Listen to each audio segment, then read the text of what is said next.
Ouagadougou va demander aux sociétés minières d'exploitation de contribuer à la constitution de la réserve nationale d'or. C'est ce que indique le compte rendu du Conseil des ministres du mercredi 20 mars 2024. D'après ce compte rendu, le gouvernement va introduire plusieurs innovations dans le code minier de 2015, déjà modifié en juillet 2023. Parmi les innovations contenues dans le nouveau code minier, le pays veut se constituer une réserve d'or. Le nouveau code minier prend également en compte de la commercialisation de l'or et des autres substances. En rappel, fin novembre 2023, le capitaine Ibrahim Traoré a lancé les travaux de construction d'une raffinerie nationale d'or à Ouagadougou de 400 kg d'or par jour, soit 150 tonnes l'année.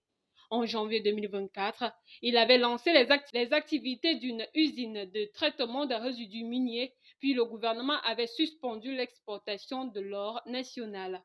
Le nouveau code minier fait obligation donc aux entreprises d'exploitation minière d'ouvrir leur capital social aux investisseurs burkinabés et renforce le pouvoir des agents dans le suivi et le contrôle des activités minières.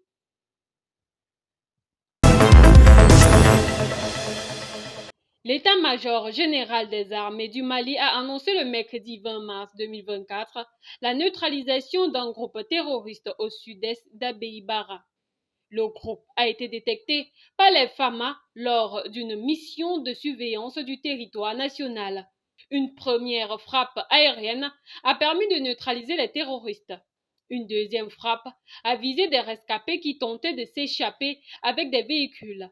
Ils ont également été neutralisés et les véhicules détruits.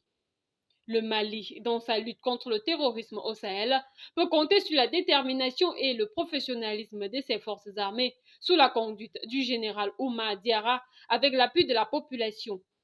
Les forces armées maliennes continueront de poursuivre sans relâche des groupes terroristes, assurant ainsi la sécurité et la stabilité du pays. Les opérations pour la reconquête totale du territoire se poursuivent sur d'autres fronts.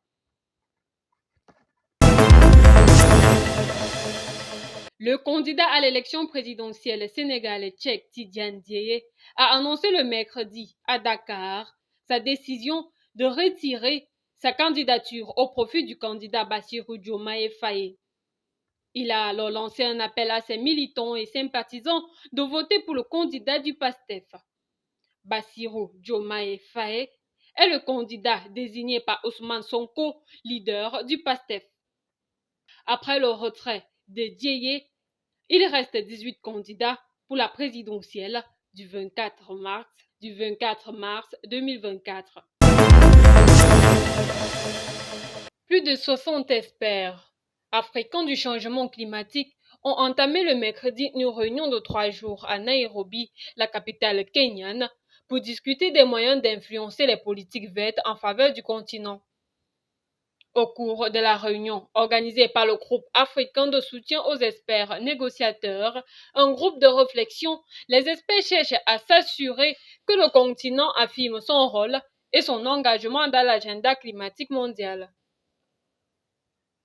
Festus Ngeno, secrétaire principal au ministère kényan de l'Environnement, au changement climatique et des forêts, a déclaré que les experts devaient renforcer leur coopération et se soutenir mutuellement sur les questions fondamentales afin de présenter un front uni et d'obtenir des résultats positifs pour le continent, en soulignant que le changement climatique continue de représenter une menace sérieuse pour l'Afrique, ayant un impact sur les populations, les moyens de subsistance, les écosystèmes et la biodiversité.